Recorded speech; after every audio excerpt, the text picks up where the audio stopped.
fail the mission, you die. Okay, so usually Tanner will like to embarrass himself with a bad story, so I'm going to start off this podcast with an embarrassing story of myself. Today's movie, we're talking about The Suicide Squad. It features an actress by the name of Storm Reid. Now, I have a funny story about Storm Reid. So Storm Reid, her big debut was in 2018 with the movie A Wrinkle in Time. And I remember around that time, my uncle, he has like little kids, like my cousins, and he was wondering whether or not he should take his kids to go and see it. And I hadn't seen it at the time. The reviews weren't very good at the time, but I was telling him, yeah, it looks interesting. I've not been hearing good things, but I mean, I like the director. And then I said, Disney's really pushing this Stormy Daniels girl. No! Because at the time, the Stormy Daniels case with Trump was going on at the time. So my uncle gave me the biggest weird look possible and asked me, what kind of movie is this? And on that note, hi, welcome to the Bomb Squad podcast. I am Joseph Rennick. Hi, I'm Tanner Richard Kraft. Hi, I'm Austin Zwiebelman. I'm Tim M. Sullivan. I'm Rein Conversey, I think. Today we're going to be talking about the new James Gunn film, The Suicide Squad, the latest... What? I thought we were talking about the 1996 comedy, The Preacher's Wife. Thank goodness. Nope, sorry. Damn! Thank goodness. I watched the wrong fucking movie! Okay, well, Tanner's going to be completely lost the entire podcast, so we'll just keep on rolling without him. I figured I would start off with this little question about the movie because we really don't need to go that deep into the first Suicide Squad film, the David Ayer film. We really don't need to go into it because I think we can all agree. It sucks. The movie's a piece of shit. We don't need to beat that dead horse anymore. So I will start with this little question. So this movie, the way that it came to be was in 2018, James Gunn got fired from Disney due to some very controversial tweets being resurfaced. And then Warner Brothers, the gods that they are, decided, hey, Disney's fired this guy. Let's bring him in to do whatever he wants because he was wrongfully fired. So that's how we wound up getting this movie. So I gotta ask, how do we feel now that James Gunn's back? Because it's been about 5 years since his last movie. How do we feel that our boy's back and better than ever? I'll start with Tim. Yeah, I mean, I guess I would say I'm not super duper familiar with James Gunn's body of work. Like, I've seen some of his stuff, and I've enjoyed what I've watched, but I haven't really ventured into his filmography a whole lot. But I guess I'll kind of talk about what happened with him and the whole firing thing. Like, let me be clear. Cancel culture is not real. That's not a thing that exists. When these people are getting fired, it's consequences for their actions. But if cancel culture was real, this would be an example of it. Because they're pulling something that was... They're pulling like a 10-year-old tweet that was just like a joke that was in poor taste. And he did apologize for it. I think that this was definitely a situation where it was really wrongfully handled. And so I think it's great that he's coming back. He's getting to work on Guardians 3. He's getting to work on this. I enjoyed the Guardians movies. I think they all have a lot of heart to them. Slither I'll talk about for a second, because Slither is a movie where I remember that's like the one time I remember being terrified of the commercial of a movie. And then like I watched it later as an adult and was like, this is a goofy like horror comedy thing. But yeah, I think that there's a lot to enjoy about his work, and I'm glad I got to come back with a big, fun movie like this, but I guess I'll talk more about my feelings on the movie in a bit. Austin, you're next. Well, I'm stoked because this is a lot better than Brightburn. First place I saw James Gunn's name after the controversy was the David Yarevsky film Brightburn, on which Gunn was a producer, and the connection was probably due to the fact that his cousin and his brother wrote Brightburn. Not the greatest supervillain movie. It had some okay gore, but the plot wasn't very fun. It had the same problem that I had with Brightburn with James Gunn's Movies 43 skit, Beazle. I just don't like seeing Elizabeth Banks get hurt that much. Of course I'm stoked he's back. Everyone is. is. The precedent set by his firing for Disney basically established that, yeah, the internet's a honeypot that can be used to silence political dissent, even when Nazis like Mike Cernovich are the ones doing the silencing.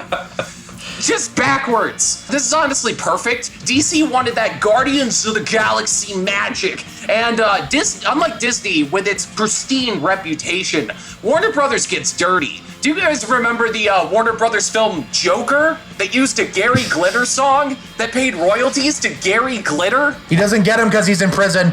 Back on the other side of the fence, with normal people like James Gunn who just made jokes, I wonder if this is the movie that sort of pulled James Gunn back into Disney's good graces because another studio was like, no, f this guy's not untouchable. For all we know, this could be the reason that Guardians 3 is happening. As a St. Louisan, I'm always sending up pride for James Gunn. I always like when he makes new movies. That whole thing was bullshit. It's good to have him back. Tanner, go. First off, Austin, I want to let you know, because I'm not sure if you do know, he got rehired by Disney like 2 years ago now. Yeah. His firing was very short-lived. I couldn't tell by your wording. I remember exactly where I was when I found out that James Gunn got fired from Guardians of the Galaxy 3. I was in the shithole hellfire place. I was in the worst place on Earth. I was too. in the most godforsaken... No, you fucking weren't. I was in the most godforsaken, hellish place on Earth, and that place is known as the state of Ohio. Right, I was in Ohio at the time, spending time with a person who's not being named. I'm not going to get into it. We were driving to drop this person's sister off at a camp, and at that camp, I just read James Gunn got fired, and I went down a fucking rabbit hole, man. I remember seeing some deep web shit of him as a party where he dressed up as a preacher, intentionally. It was provocative. It was a joke, but his Halloween costume was priest that children, and it was kind of just. I understood he had a trauma background, but staring deeply into the facets of what that actually meant was very interesting for me, and I remember I felt conflicted about it at first, but when Chris Pratt, Mr. Christian whose church hates gay people, came around to being like, no, rehire Gunn, I was like, all right, this is definitely bullshit then. I remember being very excited when I heard DC got him, speculating what DC movies he could even take on. I remember a distinct possibility that stood out to me was, what if they just give him the movie that they were already trying to ape him with? Because 2016, David Ayer's Suicide Squad, edited by that trailer company. We're not getting into Ayer cut discourse, whatever. But, you know, ultimately, it's a fucking mess of a movie that tries to blend a trailer company and David Ayer's vision into the worst of both worlds. But ultimately, it was trying to ape Gunn's style, especially with some of the most horrible needle drops in the history of pop movies. It's just an absolute mess of a movie. You know, oh, they're in helicopters, spirit in the sky, blah, blah, blah. We're just not going to get into Suicide Squad, but they were already trying to ape Gunn style with that movie. So I immediately thought he should do the Suicide Squad movie. And when it was announced he was doing a Suicide Squad movie, I was like, yes, hell yes. This fits his styles perfectly. It fits his sensibilities perfectly. And I thought it was going to be a great thing for him to come back and being excited for him to do a DC movie. And then when I found out he got rehired by Disney, funny, embarrassing story. I was in the bathroom at work when I found out that James Gunn was rehired by Disney. And I loudly exclaimed to my coworker, who was also a member of the Bomb Squad, Ethan Hawker, James Gunn's back! I want to emphasize, I was pooping at the time. I was in a bathroom stall pooping, and I loudly screamed to another man in the bathroom, James Gunn's back! James Gunn's back! I literally did that with the Cats trailer. Cats trailer's out! The Cats trailer's out! Cats exist! Ethan Hawker was also in the bathroom. It was very weird. I was in LA at the time, but he was there with me somehow. But I was really excited when James Gunn was back, and it's very excited to see James Gunn come in this big budgeted movie that is fucking bombing at the box office. Holy shit, this movie is not making any fucking money. But who cares? He's back. Don't fucking talk about it. Yeah, it's not just Unfortunately, it's not just Rein. It's also HBO Max. Tanner. Shush. It's Rein's turn. Oh, geez. So, ultimately, I don't have anything too interesting, too unique to say about the firing situation. Probably agree with more or less with all you guys. He, I thought it was bad and undeserved, considering it was something he apologized for years before they were surfaced. And then the fact that it wasn't even for the people who were really trying to get it going weren't even sincerely offended by the content of his statements. They were just very upset that he says progressive things sometimes. So we gotta get rid of this guy. But as a director, I'm glad to see he's back. I would say he might be my favorite director working right now, as far as like modern directors of like current directors that are working on right now, especially as far as big budget directors go. I just he's got the look. He doesn't got the look. He's hot as hell. He looks like the director from Mulholland Drive. So hot as hell, like I said. Yeah, amazing. Just a perfect blend of just weird, bizarre, but also just a great heart and sincerity. And also just, it's great seeing his evolution. I think he's just getting better and better each film. But yeah, no, it's great. Good times all around. All right, now it's my turn. So let me name off the 3 worst days of my life. The top 3 worst days of my life, starting with the worst day of my life. The worst day of my life was the day I almost killed myself. Second worst day of my life was the day my great-grandma died. Third worst day of my life was watching my damn hero, James Gunn, get his ass kicked by Nazis and then fired from Disney. Having his goddamn baby taken away from him. The absolute fucking worst day of my... Let me describe why James Gunn is my hero. James Gunn kind of showed to me that anybody could make a movie, like even a fucking weirdo like me, because fucking James Gunn, his movies are weird. His movies are like over the top, goofy, but also very sincere. That's very inspiring to me. And he, again, Austin's mentioned, he comes from the Midwest, so it's like, that is really inspiring to me. Like, if he can make it, why not us? Why not me? Like, this guy is my fucking idol. So to watch my hero just get the biggest kick in the nuts by a fucking Nazi crushed me. And then to see that a giant fucking mega corporation was falling for that shit. They should have fucking known at this point. Because, again, we've mentioned, he started off at Troma Entertainment. Troma is very known for their over-the-top, kind of, like, very offensive jokes. Like, this should have been known to them. It's a very complicated topic for me to talk about. So I will just kind of wrap it up by saying, Mike Cernovich, if I see you on the street, that's just an automatic for you. You've got like 5 seconds. But I am so happy that he's back. To the people of the court who are watching this right now, know that Joe is kidding. He's a goofy guy. This is satirical. Anyway, Mike Cernovich, watch your back. But Warner Brothers, thank God, saw through that and was like, we've worked with this guy. We know what he's like. We're bringing him in. Hey, you want to work on a DC project? Have at it. You can have Superman if you want. And he's like, I'm going to do the Suicide Squad. I was pumped. This was my most anticipated movie of, well, originally 2020, now 2021. And now that it's out, I have a lot to say about it, but I'm going to start with you guys because this will kind of pivot us into the next question here. What did you guys think of the movie? We'll start with Rein. All right. Cool. Real amazing. quick, I'm just going to go run and grab my charger. Time That's good. Yeah. I really want to say something about how, like, the Disney-Fox merger was a thing. They had to politically be, like, kind of entwined with Trump because they were trying to make this very illegal merger happen. And, like, Cernovich wanting to go, like, mow down James Gunn was part of that whole scheme. This goes all the way to the top. Yeah, that's actually true. It had a lot to... I think if the Fox-Disney merger wasn't happening at the time, they might have not have been so aggressive about it. Yeah. That's why I'm pretty sure he didn't get rehired until after the merger was basically a done deal. Yeah. Rein, All right.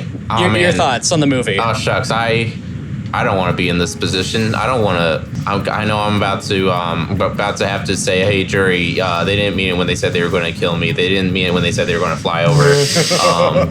Did you not like it? No, I did love the movie. But I will say I might have the most negative things to say about it. I will say that I didn't enthusiastically loved it. I loved it in spite of some major things. I think I'll get my 2 main criticisms of the movie out of the way. First is everything with Harley Quinn. While like entertaining in a vacuum, I gotta say like it's just too divorced from everything else in the film plot wise that just I felt kind of like unwieldy from a pacing perspective, which I hate saying because misogynist. Yep. Because I think Margot Robbie's great as Harley Quinn. I think it's one of the best action scenes when she's breaking out of the place. Everything like in a vacuum, it's great. And then the other thing I go back and forth on how much of a problem it is for me. Sometimes I feel like it's like a major problem. Other times, just sort of a little unfortunate thing is like all the commentary on American interventionalism, particularly into like Central America and all that. I thought it was great to see that in like a giant blockbuster movie. I was not expecting that. But it felt odd to me that, because in a lot of ways this feels like it's supposed to be like a political satire of that, and then to a secondary degree, the prison system. But it's just odd to me that our main character, Bloodsport, and he's the main character. I feel like you can't debate. That's not up for debate. Like, I think it's just odd that like his arc has absolutely nothing to do really with the American interventionism, but the two periphery characters of Peacemaker and Flagman. What's his name again? Rick Flag. Rick Flag. Rick Flag? Hold on, I fucking love Flagman! Flagman! Assassin's Holy Creed shit. Black Flag. No, every time some anarchist tries to burn the U.S. flag, Joel Kinnaman just comes running in like a wrecking ball and just starts beating the shit out of you. He doesn't even stop the flag from burning up. He's just like, you're I don't know. I hate saying it because obviously I love Bloodsport and Ratcatcher too, like infinitely more than Peacemaker and Rick Flag, who I liked in the movie, but like they were nowhere near like on the level of like emotional satisfaction for me. But at the same time, I on like a thematic intellectual level, I would have gotten more out of it if one of them would have been the main character, either Rick Flag and just like his arc, but like with more emphasis put on more attention to it, or Peacemaker's arc, where instead of the arc where he did have, I guess if you could call it an arc, the direction his character did go, instead actually went the opposite, where he had to be challenged by realizing like the error of his ways somehow. What instead we have for the main arc seems to be about the general James Gunn affair of traumatized people coming together, forming like a found family, which, while way more like emotionally satisfying for me, and I'm sure most people, and I feel more in James Gunn's wheelbag. Or wheelbag. Bag of wheels. It's more emotionally satisfying, but I just think it would have been made for like a stronger point if the character motivations and the thematic stuff would have been like more tied together. Okay, negative stuff out of the way. Positive stuff. Literally everything else I think I love.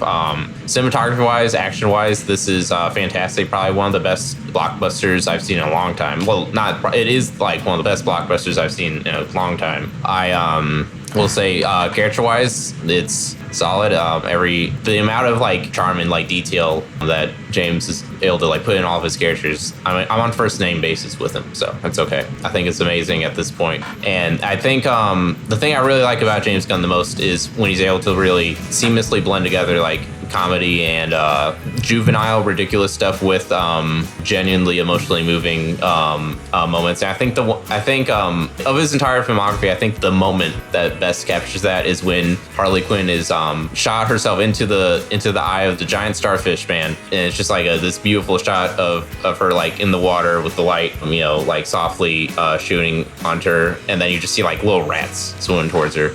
I think it's just perfect. Best encapsulates him than I think any other shot in his entire career could. So yeah, good time. All right, Tanner, we'll go with you next. I was obviously very excited for this movie. It's the first big superhero movie of the year that I'm really excited for, and anyone knows me knows I'm a fucking sucker for superhero movies. Yes, I'm the what's wrong with the decline of American cinema, yada, yada, yada, my ass. I'm a huge fan of superhero movies in general, and I'm ultimately kind of forgiving of some of the tropes. But when a movie kind of rises above that, when a superhero movie rises above that, and is able to do something special, and is able to say something, and I think all these movies attempt to say something, but say something more controversial, like anti-American imperialism, which I just was not expecting from a superhero movie, because as I'm sure you all know now, most American blockbuster movies have some budget in from the Pentagon.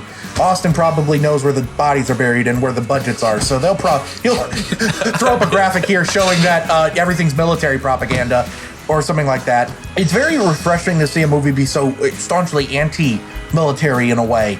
That scene where, Bloodsport and Peacemaker are basically being like, who can get the coolest kill? And then it revealed that, oh, actually those were the good guys, and they all look like defeated toddlers that knew they just fucked up and their mom's about to find out. They have that look on their face. is just so perfect. It's this perfect blend of comedy and tragedy that Gunn is so ably able to perfectly capture. There are criticisms of his movies that he can switch from joke to drama too quickly, and I most certainly get that. But it's not like other filmmakers, which a filmmaker I love, Taika Waititi, he tries to do this. I don't think he's quite as effective at it. The most famous thing being at the end of Thor Ragnarok when Asgard is burning down. And immediately it's like, oh, your foundation's going, oh man. Yeah, I don't know. The thing about it. Quite... Sorry, I was just going to Go ahead, Rein. just like, because like the thing is, with a lot of people mess up is they try and even James Gunn sometimes, admittedly, messes up where instead of like rapidly going from joke to drama or drama to joke, you gotta blend it into it. You gotta blend it. It's not so. Yeah, I think you're putting it perfectly though, Rein. It's not a switch; it's a blend. Yeah, and that's what Gunn, I think, really is able to master with this type of blockbuster filmmaking. Beyond that, I really love the way this movie shot. Pretty sure basically every shot has movement in it, which helps make it feel really kinetic, really energetic, and it really kind of helps absorb you into this fast-paced energy of the movie. It's rather beautiful. I also think, all the performances are great, and I'll be able to get more into that with the favorite character question that I believe is coming up, right? Yes. I was very excited for it. It really lived up to my expectations. It's in my top 3 of the year. It was number 2 after I saw it, and then I saw The Mitchells versus Machines a few days later, and I love that more, but this is not a podcast about that. The Suicide Squad is an amazing, fun movie. I love the way the action is choreographed as well. It's so hard to sum up exactly what I really love about this, but this is what I love about blockbuster superhero filmmaking. When it reaches these heights of emotional tissue and pure adrenaline excitement, not a lot of movies do that for me. There's this movie, there are, some movies in the MCU like the first Avengers movie or Endgame or Homecoming for me. There's or Spider-Man 2, Sam Raimi. When you're able to reach this perfect mix of pure emotional depthness and kinetic action energy, that's the kind of thing I love from superhero films and that type of filmmaking, this sort of larger than lifeness to them. And I really think the Suicide Squad nails it in every regard. There were a lot of moments I laughed my ass off. There was a moment where I cried. Specifically, it's that moment at the end where Ratcatcher 2. I was there and I was crying with you. Aw. When we go to that flashback with Ratcatcher 2, and I don't know how the the son of a bitch made me do it, but when the line with, that serve a purpose, the lowliest creatures of all, they serve a purpose that maybe. God damn it. Oh. What's that, 3 now? Put the counter up. it's at least 8. Something like that. It's such an amazing, beautiful experience. I'm glad I got to see it on the biggest screen possible in IMAX. That was really exciting and fun. I love the movie. I absolutely adore it, regardless of what the haters may say. Haters gonna hate Taylor Swift 2016, 2014, whatever. I love the movie. It was a great time, and go see it now. Stop watching this podcast. Go see it. Yeah, I'll pivot off that. Pay to see it. Go see it now. It needs your support. Tim, from my understanding, I think you saw it right before we started the podcast. Is that correct? Yeah, I just watched it a couple hours ago. My thoughts are kind of fresh off the press, I guess. But yeah, I really enjoyed it. I was just kind of amazed at how much better of a sequel this is than the original. Which, no duh, they got a much better fit director. They weren't trying to imitate Gunn's style. They had it. They had Gunn. So they had the real thing, the real article. It didn't look like fucking Hot Topic vomit.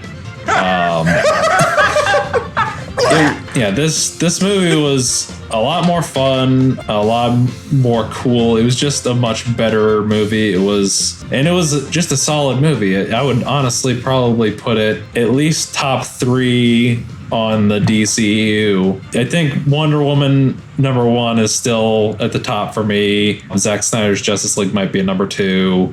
This might be number 3. I'll have to think about that a little more, but I think that's probably what I would say top 3 for me. Like you've been talking about the imperialism kind of satire on it. I thought that was kind of interesting to see in this movie. I was thoroughly entertained and got a lot out of it. I don't have anything super deep to say, I guess, right now, but yeah, I enjoyed it a lot. Okay. Austin, your turn. What'd you think of this bad boy? Hey, Tanner, maybe the rat scene made you cry because it was Taika Waititi. Maybe. You got my ass. A lot of camera movement in this movie. Reminded me of a Martin Scorsese film. when people... Oh God, discourse! Discourse! Oh no. Sometimes when people talk about the Marvel formula and how predictable those films are, I find myself like emotionally disagreeing because like Spider-Man Far From Home had a fire monster. Guardians 2, the villain is both the protagonist's father and a planet. Because I'm dim, and I think switching up the villains is worth the ticket price. But then you get this. What a thrill ride! Maybe the best superhero movie I have seen since The Dark Knight. And although this one may not be trying to win an Oscar like TDK, The Suicide Squad stands against 14 straight years of superhero blockbusters. It stands out like a talking shark. Another enjoyable dimension to the movie, is just a personal thing, is that I think this is a really fun companion piece with David Ayer's The Suicide Squad, because the main characters are the same. Amanda Waller basically causes the skybeam in that movie, and she orders the starfish to go f*** up the island in this one. There's just silly little parallels. The kills are so off the charts. The political commentary might be as far as you can push the border while still receiving funding from the Pentagon. Throw up that Russia Today article, okay? And there's even nudity and sex in this thing. My ass, Marvel. While I'm a fan of Aquaman and Shazam and Wonder Woman, you know, the PG-13 dark and gritty that DC is going to use to suck billions out of the box office for years to come, the Suicide Squad and the Snyder Cut, to a lesser extent, really elevate these. Like, superhero films don't have to be Marvel and DC. They can be prestigious, like war films. They can be about the stamp of the director. For me, this was like a higher experience at the cinema than most superhero movies. And I guess this goes without saying, but I f***ing loved it. Hell yeah. All right. So now I got to top that. So I got to see this movie a week early. I found out that there was an early screening, and me being the humongous fucking James Gunn fan, and this, again, being the most anticipated movie of the year for me, I had to go see it. I was willing to drop kick a baby to see this movie. I love Dead Space. And I saw it early, and I have been waiting to fucking talk about this movie for a very, very long fucking time. This is probably just gonna be me right now. That's how fucking excited I am. So I saw it early. I bought tickets before that early screening, so I saw it literally a week later, and then I just watched it again right before this podcast. And what has fucking happened since then? How much do I fucking love this movie? Well, I am wearing a shirt, bought it at Hot Topic. Last week, I was wearing my King Shark shirt. Not last week, the week before, for the Specials podcast. I was wearing my King Shark shirt. Let me pull it out here. This is going to be Joseph's merch corner. I'm not going to show them all, but I got the entire action figure line. I wanted to build f***ing King Shark. I got, let's see, this collectible box that comes with like a pint glass and a duffel bag. I am reading the current Suicide Squad run. It's actually really f***ing good. I just bought all of these f***ing variant covers of the movie this f***ing morning, right before work. Here's the book that the movie is inspired by, and then the follow-up with the famous Amanda Waller making Batman a bitch, and all of the damn Funkos except for maybe 4 of the exclusives that are just not available yet. That's how fucking much I loved this damn movie. This movie was fucking special to me, man. Where do I fucking start? Holy damn. This to me is what In the Heights was for Tanner. Ooh. This movie. What the f*** does that mean, Kobe Bryant?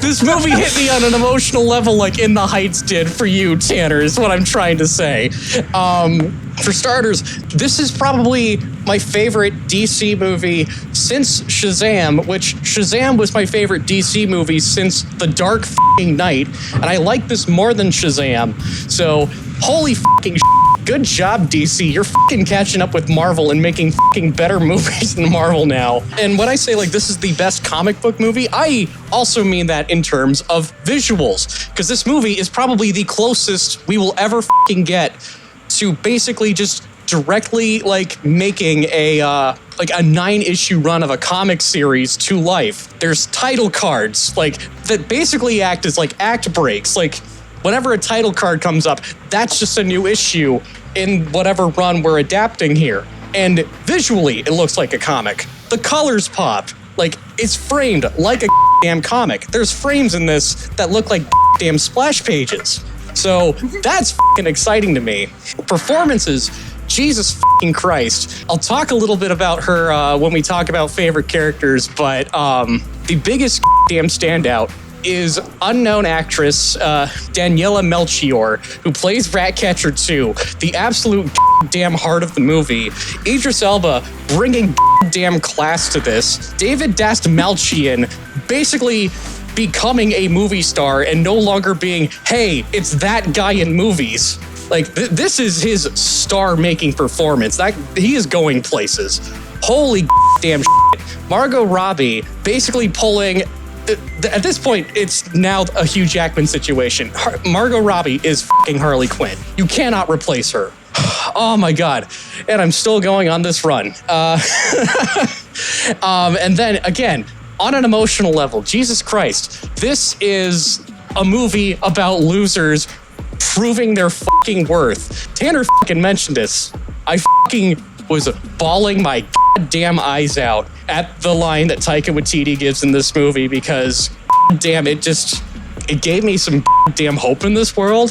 What are some other fucking lines that made me cry? Friends. I don't have friends. Or I've never had friends. That almost made me cry. Oh my God. Starro's last line. The line that fucking made me cry before I went on this podcast was they're in the bus and they're talking about Ratcatcher's dad and Bloodsport's dad.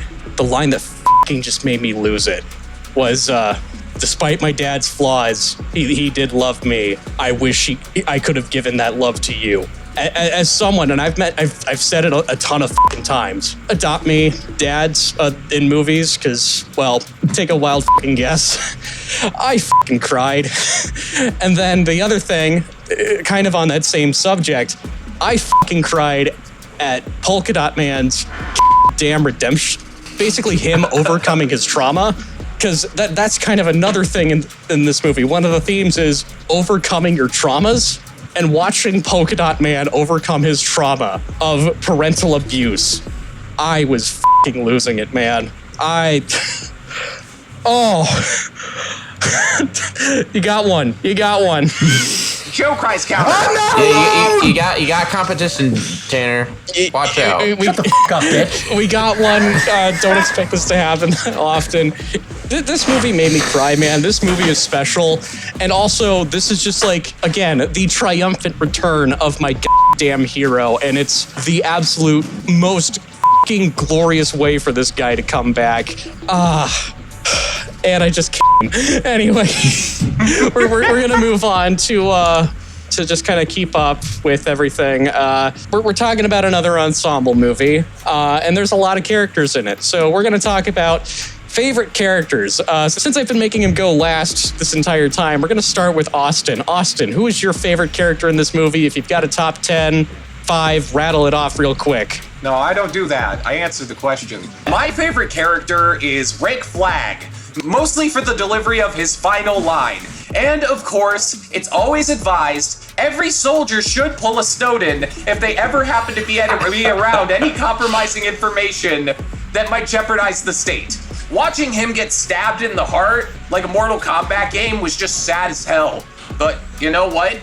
None of this would have happened if Katana had his back. She could cut you all in half with one sword stroke like she was mowing the lawn. I'd advise not getting killed by her. Her sword traps the souls of its victims. All right, Tim, how about you? Yeah, I think I would have to say probably favorite character is King Shark. He was he's awesome. And there's a lot of heart to the character. Sylvester Stallone did a solid job making him kind of funny, but also you feel for him. You want to be his friend. I had just binged the first season of the Harley Quinn animated series last weekend. I really enjoy Ron Funch's performance as him. Ron Funch is just hilarious. Go listen to his stand-up. I really enjoyed him in this movie as well. He's a lot of fun. Harley Quinn was also really good in this. She was really good in the solo film. I'm not going to call it Birds of Prey. That was not a Birds of Prey movie. It was a Harley Quinn movie. But I think this is where I've really enjoyed her performance as the character the most. Rein mentioned that one scene where she's jumping into Starro's eye, and there's just this fucking beautiful scene where she's in the liquid and you see like the veins and then the rats all come. I was not expecting to see someone jump into an eye and stab it with a javelin and have it be like the most gorgeous thing I've ever seen. And this movie managed to do that. I think her character in the movie was really good. Just overall, I do kind of agree with Rein's point that it felt kind of separated from the rest of the movie at times, but I did really enjoy her. I was like really shocked at that one part where she's with the president guy or whatever, and then she fucking shoots him. Like I was when he was giving his speech, I was kind of like, oh, so this is the like human villain, because I knew Starro was in it. I was like, oh, this is the like human villain of the movie. And then bam, he's fucking dead. And then she gets the most James Gunn fucking monologue ever, with probably the most James Gunn line in the movie. All right, Tanner, how about you? Favorite character? So walking out of the theater, I had said Ratcatcher too, but given more time to reflect and contemplate on it, I think I've come to a new favorite character, which is maybe kind of a boring answer, but it's different from everyone else's answer so far, which is really cool when an ensemble movie happens and your favorite character is someone else each time. But for me, I think my favorite character in the movie has got to be Idris Elba's Bloodsport. First off, holy shit, we finally got to see a Superman villain on the big screen that isn't just Lex Luthor or Zod or Doomsday or whatever. Like, that's pretty fucking awesome, right? Yeah. Right? We finally get to see a different fucking Superman villain. Also, Tanner, what is Bloodsport? I'm building to that. Let me build to All that. right. His action scenes are incredible. I love the way he has like this bow and arrow wrist thing. That's really cool. I love the way his costume looks. I love the fact that he's in his mask most of the fucking time. Unlike Will Smith's Deadshot, where he's just like, taking it off whenever he fucking can. I'm Will Smith, bitch. He brings a sense of class in the movie, a real sense of gravitas. He is grandiose, if you will. We got one. We got one. And, I think he really brings a big sense of bigness to the movie. And the thing I love most of his emotional arc, because even at the beginning, where he's yelling at his daughter, fuck you, fuck you, fuck you, deep down, he loves her. And I really feel like everything he's doing is for his daughter on some level, because dads rock, baby! More specifically, Dad learns to rock. Yeah, Dad learns to rock, baby! Oh, so this is Space Jam. Bloodsport's probably my favorite character. I want to shout out King Shark for Bird, and also shout out to my homie Milton. May he rest in peace. All right, Rein, go. I hope you don't hear my roommate singing. All right, I'll keep it quick, brief. Every character I think I love, from Rick Flag, who's in the last movie was like just a black hole of anti-charisma, is now like just a cool guy. He's a cool guy. I want to be with that man. And then you got Bloodsport. So I assume I looked up nothing about the character. I assume he's just like some edgy '90s superhero or supervillain. If I had to guess, somehow you make him amazing. Just an amazing lead like that. Like Idris does it all. He can do anything. But if I had to pick my favorite, it would probably be a tie between King Shark and Ratcatcher 2, for the obvious reasons you could extrapolate, whatever the word is. Polka Dot Man 2 is also cool. Again, follows in the James Gunn style of being simultaneously goofy and hilarious, but also just like tragic and like just like there's my answers. All right, so I'm gonna rapid fire this. Firstly, one honorable mention to Rick Flag, because oh hey, Joel Kinnaman actually got to you know, he got to be charismatic. He got to crack jokes. He wasn't stoic all the time. Also, he has better motivation in this than in the first one, where what was his fucking motivation? Was, oh, we gotta stop the Enchantress because I want to stick my dick in Cara Delevingne and come all over her fucking weird but kind of sexy alien face. Yeah, that's that's the plot of Suicide Squad for Joel Kinnaman, but he's got more to do in this, and he actually gets to be a hero, and, you know, he actually kind of sort of likes these people. He tolerates them. Quickfire top 5, starting with number 5, Bloodsport, Idris Elba. You guys kind of said it all. Dad Learns to Rock. Hell yeah. Number 4, Weasel. More movies need an anthropomorphic, bulgy-eyed, beer-gutted weasel just lumbering around, coughing and sneezing all over shit, just being hopelessly lost. That shit was hilarious. Number 3, King Shark. I just want to give that poor thing a hug and be his friend. I felt so goddamn bad for him. Number 2, Polka Dot Man. Arguably the character I related to the most, and again, I wanted to give him a hug. I was so happy that he got over his traumas. Number 1, Ratcatcher 2, the heart of the movie, arguably the star of the movie. I would jump in front of a bullet storm, not just for Ratcatcher 2, and because I count Sebastian and Ratcatcher 2 as one. I would jump in front of a bullet storm for the both of them. I would also just jump in front of a bullet storm for Daniela Melchior. She seems like a real sweetie. And also, thank you for retweeting my tweet after I saw it the first week. So, are you ready for Joseph's Trivia Corner? All right, so I'm just gonna... Boo, not as good as Tanner's. I'm ready. All right. I'm not ready, Daddy. All right, so this is a James Gunn movie, and James Gunn movies like to feature a lot of his friends. So, cameo time. Hi, Michael Rooker. Hi, Nathan Fillion. Hi, Jennifer Holland. Hi, Stephen Blackheart. Hi, Michaela Hoover. Hi, Lloyd Kaufman. Hi, Korean, French, Canadian mega babe Pom Clementif. Hi, Steve Agee. Hi, Steve Agee. Hi, Sean Gunn. And hi, Sean Gunn. If you think there's a glitch in the Matrix, no, I did that intentionally because Sean Gunn plays 2 roles in the movie. He plays Weasel, and he also plays, for a brief, 1-second cameo as Calendar Man. Steve Agee also plays 2 roles. He plays we got a kaiju up in this guy in the control room, and he also was the CGI stand-in for King Shark. Moving on. Speaking of cameos, John Ostrander, creator of the Suicide Squad comic, appears in the beginning of the movie as, I think it was Dr. Fitzgibbon is the name, the guy that sticks the bomb into Michael Rooker. Good dog. This is John Murphy's return to film composing. The last movie that he composed was Kick-Ass back in 2010, which I would kind of compare this to. I kind of saw a lot of similarities in it, and I also fucking love Kick-Ass. That's probably why I really fucking love the score to this, too. A stray cat approached David Dastmalchian while shooting the movie. He adopted the cat, named it Bubblegum, and the costume designer created a tiny cat-sized polka dot costume for Bubblegum, so we get Polka Dot Cat. 2 rumors were debunked.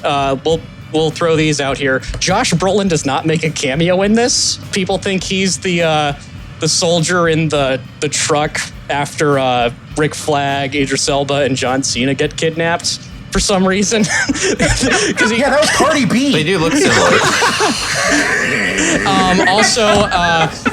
This was debunked because the internet does not know how film lighting works. Pom Clementif is not Poison Ivy. Just throwing that one out there. There's an interesting list of potential directors for the Suicide Squad sequel. Gavin O'Connor was originally set to direct, but he was basically let go by the time James Gunn was brought on board, and he was not aware of it until the news broke out on social media. Other potential directors were Mel Gibson, Ruben Fleischer, Guy Ritchie, Daniel Espinosa, and Jonathan Levine. Gibson is not a theater. I want to see Mel Gibson Suicide Squad. Jean Colette Serra was considering to direct if Mel Gibson didn't take the helm. However, he dropped out and instead directed Jungle Cruise. He will actually be directing the Black Adam project for DC here soon. This movie was released on James Gunn's 55th birthday. Sebastian the Rat was played by a real rat, affectionately known as Chris Pratt, a reference to Chris Pratt from Guardians of the Galaxy, but he was also voiced by D. Bradley Baker. Isabella McCred, who was Dora in the live-action Dora movie, was considered to play Ratcatcher. This is the fourth James Gunn movie to feature Michael Rooker dying in it, and it's the fifth one if you count his written works, because the Belko Experiment would be the fifth one, where he gets killed by none other than Polka Dot Man himself, Dave Dasmalchian. All right, now that that's over, final thoughts, you guys. We're going to start with Tim. I would say that this was, it's definitely a big step up from the original film, and it's really a good step forward for DC in general, because like they've been getting better.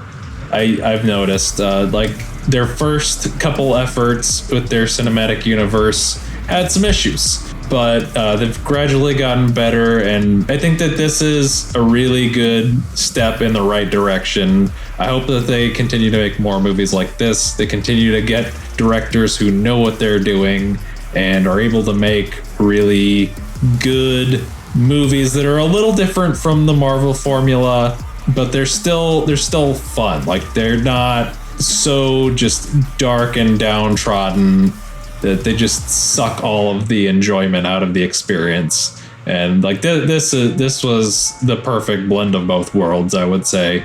And I hope that we get to see more stuff like this from DC in the future.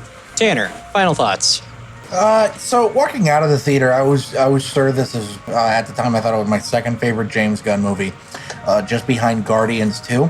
And the more I think about it, the more and more I love the Suicide Squad. I would really consider Guardians 2 in this movie like a 1A, 1B type situation. And, I've enjoyed all of Gunn's movies, super one scene aside. So I thought it was really fun to see this movie on the big screen. It's a great return from Gunn. Glad to see him back. And I really love this movie. Again, I just can't describe it enough. It's so kinetic. It really does feel like a live action comic book come to life. I still think the movie that most feels like a comic book come to life is the Spider-Verse movie. It's animated though, so it almost feels like an unfair comparison. Yes. But that's still how I feel. But yeah, I absolutely love the Suicide Squad. Go see it on the biggest screen you can. All right, Austin, go. The Kill Yourself crew was super duper good. The Seppuku squad, I enjoyed. This sort of feels like one of those things where it's not just good for like a superhero movie, it's just a good movie. And I hope I get to watch this with as many people for the first time as I possibly can, host as many screenings as possible for those poor people who missed it in the theater because of the so I can see their faces. Thank you, James Gunn. Rein, final thoughts. All right, keep it fast. Better than Guardians 1, not quite as good as Guardians 2. Better looking than Guardians 2. 8 out of 10. James Gunn is the Gen Xer Sam Raimi. Hell yeah. Isn't Sam Raimi the Gen X or I Sam think he's Raimi? a boomer. I could be wrong though. No! All right, I will wrap my thoughts on this. If you could not tell, this is my favorite movie of the year. I highly doubt anything is going to top the high that this movie has given me. I am so happy my boy's back, and what a fucking time to be a James Gunn fan too, because we get Peacemaker in January, hopefully. We get Guardians 3. We get the Guardians holiday special. We get a Wile E. Coyote movie written by him. This is fucking heaven for me, guys. Oh my god. I forgot he was doing the Wile E. Coyote movie. Words cannot describe how excited I am and how happy this movie made me. Even if this is my third favorite James Gunn movie, I still think Super and Guardians 2 kind of stand above it. But you know what? They're all 5 out of 5s, those three. So I feel it's kind of unfair to compare. I'm just happy either way. And I'm also happy that you guys tuned in to watch this particular episode of the Bomb Squad podcast, and I think we all here would like to thank you for checking out this video. Not me. Let us know what you guys think of the Suicide Squad down below. who were your favorite characters? Would you jump in front of a bullet storm for Daniela Melchior? Let us know down below. If you enjoyed the video, give it a like. If you're new here and want to see more, hit that subscribe button. If you want to know when our videos come out, hit the bell icon. We do have a Patreon, so we'll put the link down below if you want to go support us there. Tanner, what is next week's podcast? I will not be on it. In fact, this will be my last podcast for a little while. I'm going to take a bit of a break. Castle in the Sky. Castle in the Sky. Sorry, everything's in flux right now. Venom got delayed. I've had to move a bunch of shit around so I couldn't remember. All right. Well, now we know. Next week, we'll be talking about the movie Castle in the Sky. And as I will end all of the James Gunn podcasts that I host, I will end this with the famous saying, in these times of hardship, please remember, we are Groot. And I will also end this on a bit of a joke. So guys, what does Peacemaker call his groupies? I swear to fucking God. What? His peace, bitches! I hate this. Peace, bitches! You get 2. We'll see you later. Just